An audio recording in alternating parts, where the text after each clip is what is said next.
I would like to end chapter 9 with a short summary of what it takes to be successful as a manager, as a project manager. And I call this part the essence of managing people. Those are fundamental things that are simple to understand but very hard to master in practice. Unfortunately, a lot of people, including myself, they learn those principles the hard way. So what is the essence of managing people?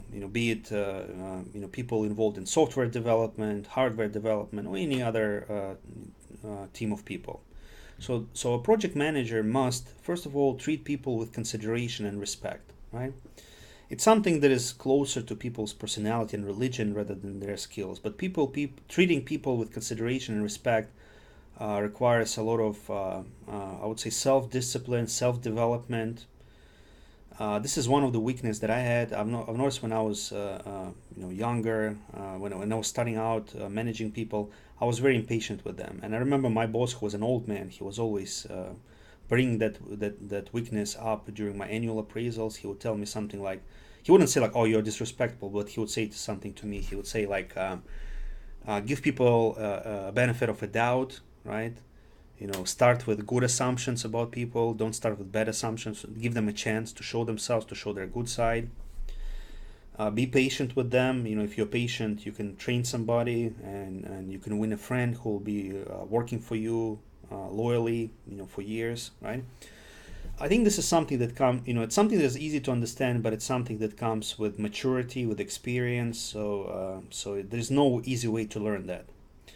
Number two, understand what motivates people. Again, the essence of being a manager is getting things done through other people. So you shouldn't be doing things yourself as a manager. You should motivate others to do what you need to be done, right? So you need to understand what motivates people.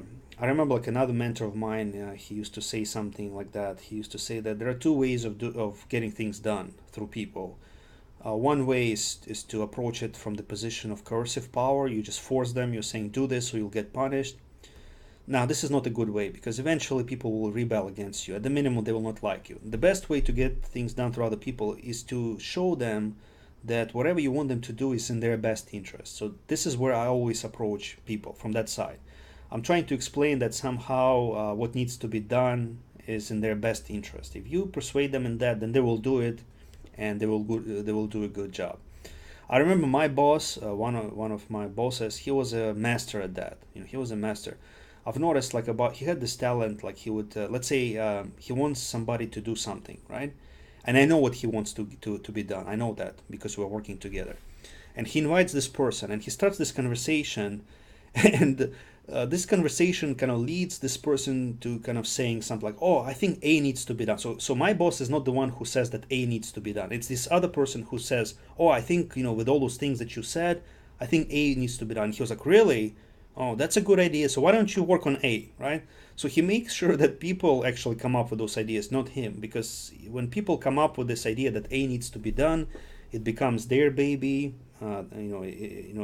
Their, I guess, self-worth is preserved because nobody's bossing them around, nobody's telling them what to do. It's them who's coming up with those ideas, so they become very motivated to accomplish that A that they volunteered for.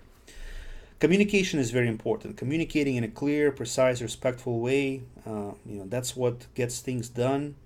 That's the ultimate tool of collaboration. I mean, think about, how do humans collaborate, right? Well, they collaborate through communication. That's the only channel, the only way of relying on other people, explaining them what needs to be done. So you need to invest into your communication skills, right? A lot of things go into that. I'm sure you can take like a whole class on business communication.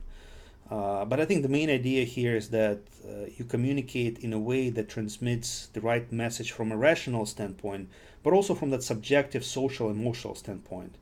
You want to tell people clearly what needs to be done without insulting them, without somehow diminishing their self-worth. So this is something that is very important.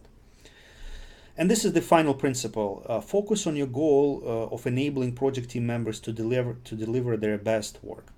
I remember another boss of mine who I very much respect and admire. He used to say something like that. He said, "Leadership means letting other people shine. Let other people be in a position where they can accomplish things to show their best work.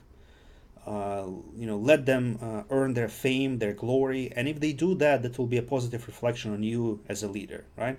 So let other people shine, and you will shine as a manager, as a leader yourself. So that's a very important, profound principle of managing people. Let other people shine. So that concludes chapter 9. Thank you for listening.